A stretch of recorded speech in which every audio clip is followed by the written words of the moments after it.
तर जय महाराष्ट्र मित्रांनो, करा कष्ट खा मस्त आणि झोपा सुस्त. तर पण आपल्या देशामध्ये कोण चोरी करत आहे, कोण फ्रॉड कामं करत आहे, कोण करप्शन करत आहे किंवा कोण ब्रोकर कामं करत आहे याकडे कोणाचंच लक्ष नाही. कारण की मित्रांनो, आज एक अशी चोरी सापडलेली आहे आणि ती जी चोरी आहे ते कोणी केली त्याबद्दल मी तुम्हाला आज सांगणार आहे किंवा त्याबद्दल मी आज तुमच्यासोबत डिस्कस करणार आहोत.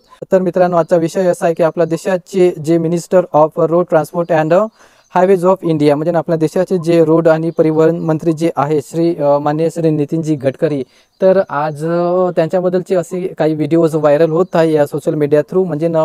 त्यांनी जो वादा केला आपल्या देशातील लोकांसोबत 2023 मध्ये, आणि त्यांचे जे करप्ट कामं आहे किंवा त्यांच्याबद्दलचे जे भ्रष्टाचारी किंवा त्यांनी जे भ्रष्टाचार केलेला आहे किंवा भ्रष्टाचारीपणे जे कामं केलेलं आहे ते आपल्या देशातील लोकांसमोर असे उघडकीस येत आहे. कारण की जे नितीनजी गडकरी यांना एक इमानदार, एक चांगला नेता म्हणून यांची एक ओळख होती किंवा यांना एक चांगला नेता म्हणून लोक मानत होते. पण आज मित्रांनो, त्यांनीच आपल्या देशातील लोकांसोबत भ्रष्टाचार केला किंवा 2 नंबरची कामं केली असे आढळून येत आहे. कारण की आज मी तुम्हाला याच्याबद्दल थोडी इन्फॉर्मेशन देत आहे. ओके, तर मित्रांनो, 2023 मध्ये माननीय श्री नितीनजी गडकरी यांनी आपल्या देशातील लोकांसोबत एक वादा केला होता आणि तो वादा असा होता की ते म्हणत होते की आम्ही आपल्या देशामध्ये इथेनॉल प्रोड्यूस करणार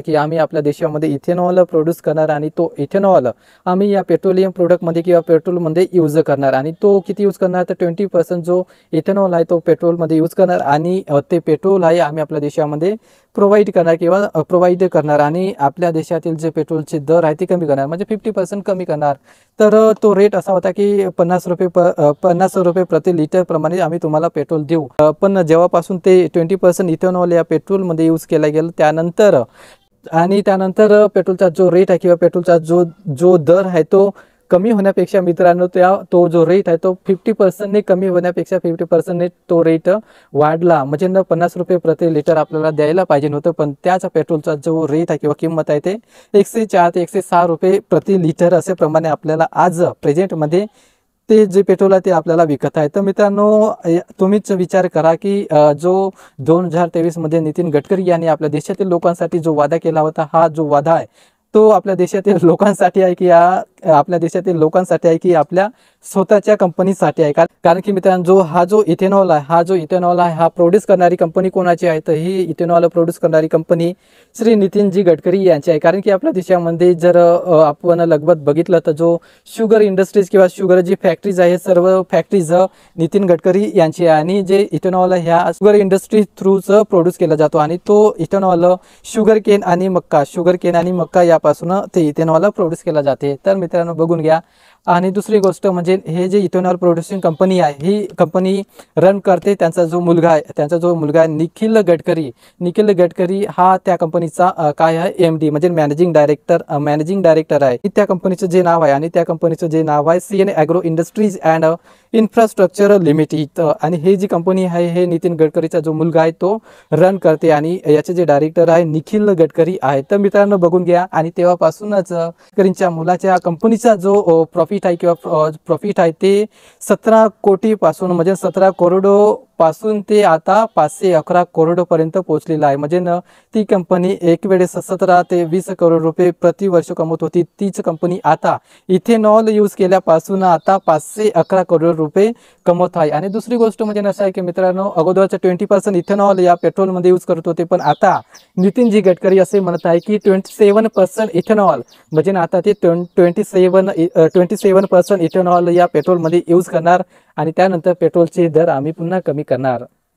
तर विचार करा मित्रांनो, आपल्या या पेट्रोलचे रेट कमी होणार आहे की वाढणार आहे. कारण की जेव्हा 20% यूज करत होते तर तेव्हाच तर पेट्रोलचे रेट वाढला, तर आता 27% जेव्हा यूज करेल तर तेव्हा पेट्रोलचा रेट जो आहे तो किती वाढणार. तर तुम्हाला याबद्दल विचार करायला पाहिजे ना. आपल्या देशातील यंगस्टरने किंवा आपल्या देशातील कष्टकरी करू किंवा काम करणारे जी गरीब लोकांची मुलं आहे किंवा आपल्या देशामध्ये टॅलेंटेड यंग जनरेशन आहे, या मुलांनी सुद्धा याकडे लक्ष द्यायला पाहिजे. हे जे पॉलिटिकल सिस्टम चालवणारे किंवा पॉलिटिकल लीडर्स आहे, हे स्वतःच्या फायद्यासाठी, आपल्या मुलांच्या फायद्यासाठी, आपले नातेवाईक किंवा जवळचे लोक यांचे जे बिझनेस आहे ते रन करण्यासाठी आणि त्यांना प्रॉफिट कमवून देण्यासाठी काम करतात आणि आपल्या स्वतःसाठी सुद्धा काम करतात. आणि आपल्या देशातील लोक हे त्यांच्या मागे उलंग फिरत असतात कुत्र्यासारखी, कारण की यांना त्यांच्या मागे फिरून तर काही भेटत नाही, फक्त ते आमची हे पार्टी आमची ते पार्टी, फक्त हेच आपल्या देशामध्ये लोकांचे धंदे उरलेले आणि हे लोक आपल्यासोबत गेम खेळतात आणि लाखो करोडो रुपये कमवतात आणि आपल्या देशातील लोकांना फक्त 15 ते 20 हजार रुपयाची नोकरी करायला लावतात. तर मित्रांनो, तुम्हाला या विषयाबद्दल लक्ष द्यायला पाहिजे, हो की नाही. ज्या नेत्याला, ज्या लीडरला आपण एक इमानदार आणि एक हनिस्ट लीडर म्हणून ओळखत होतो, तीच लीडर आज चोर ठरलेले आहे आणि आज त्यांनीच आपल्या देशातील लोकांसोबत विश्वासघात केलेला आहे. तर मग बघून घ्या मित्रांनो, आपल्या देशातील कोणत्या नेत्यावरती आपल्याला विश्वास ठेवावा लागेल. मी या एकच लीडरच्या अगेन्स्ट नाही हो मित्रांनो. आपल्या देशातील ते कोणत्याही पार्टीचे लीडर असू द्या किंवा कोणत्याही पार्टीचे नेते असू द्या, ते सर्वचे सर्व चोर आहे आणि ते सर्वचे सर्व आपल्या देशातील लोकांसोबत प्रोहिबिशन किंवा त्यांच्यासोबत अन्याय करतात आणि आपल्या देशातील लोकांना गरीब ठेवण्याचा प्रयत्न करत आहे. असं मला तुमच्यासोबत डिस्कस करायचं आहे, कारण की तेच लोक लाखो करोडो रुपये कमवतात आणि आपल्या देशातील जनता 15 ते 20 हजार रुपयाची नोकरी करून ते आपलं जो जीवन आहे EMI लोन या प्रमाणे चुकवत असतात, हो की नाही. तर बघून घ्या बरं, त्यांच्या मुलांच्या कंपनीसाठी त्यांनी तो वादा केलेला होता आणि दुसरा वादा आता 27% इथेनॉल या पेट्रोलमध्ये यूज करणार आहे. आणि दुसरी गोष्ट अशी आहे की मित्रांनो, जेव्हापासून इथेनॉल या पेट्रोलमध्ये यूज केला जात आहे तेव्हापासून या व्हेकल्समध्ये खूप असे प्रॉब्लेम्स येत आहे आणि त्याची जी एफिशियन्सी आहे ते सुद्धा कमी झालेली आहे आणि गाडींचे सुद्धा जे प्रॉब्लेम्स आहे, इंजिनचे वगैरे प्रॉब्लेम्स आहे, त्यामध्ये सुद्धा आता खराबी येत आहे.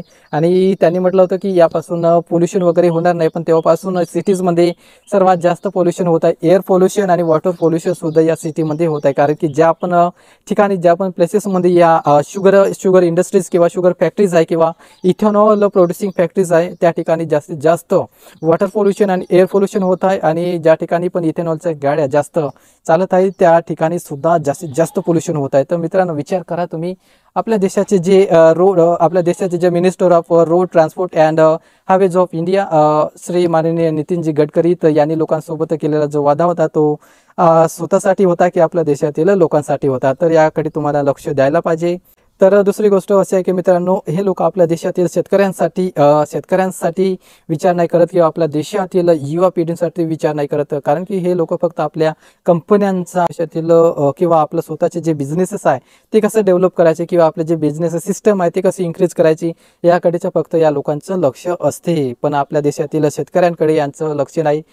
शेतकरी हा बिचारा केव्हापासूनचा रडत आहे, भुकत आहे, पण त्यांच्या पिकाला समजा प्रॉपर रेट नाही किंवा प्रॉपर भाव नाही, याकडे त्या लोकांचं लक्ष नाही. आणि आपल्या देशामध्ये अनएम्प्लॉयमेंट जो रेशो आहे डे बाय डे किंवा इयर बाय इयर इन्क्रीज होत आहे, पण याकडे या लोकांचं काही लक्ष आहे नाही. तर मला वाटतं मित्रांनो, just you have to be concentrated and just you have to be focus on this political system. तर या सिस्टममध्ये आपल्या देशातील शेतकऱ्यांच्या मुलांनी किंवा आपल्या देशामध्ये एज्युकेटेड जी यंग जनरेशन आहे यांनी पॉलिटिकल सिस्टममध्ये जायला पाहिजे आणि आपल्या देशातील जे पॉलिटिकल सिस्टम आहे या सिस्टममध्ये काहीतरी इम्प्रूव्हमेंट करायला पाहिजे. आणि आपण जेव्हा या पॉलिटिकल सिस्टममध्ये जाऊ तेव्हाच मला वाटते की ही जी पॉलिटिकल सिस्टम आहे यामध्ये सुधारणा होऊ शकते. आणि दुसरी गोष्ट म्हणजे, आणि आपल्या देशामध्ये जे पैशाने इलेक्शनचा गेम खेळला जातो, हा जो गेम आपल्याला चेंज करायचा असेल तर आपल्यासारखे जे यंग जनरेशन आहे यांनी ओके विदाऊट मनी जे इलेक्शन कसं लढायचं याबद्दल विचार करायला पाहिजे. कारण की आपल्याकडे पैसे नाही, त्यामुळेच हे लोक आपल्याला या पॉलिटिकल सिस्टममध्ये येऊ देत नाही, कारण की त्यांना माहिती आहे हे जर पॉलिटिकल सिस्टममध्ये आले गरिबांची मुलं तर आपली वाट लागणार नाही आणि आपल्याला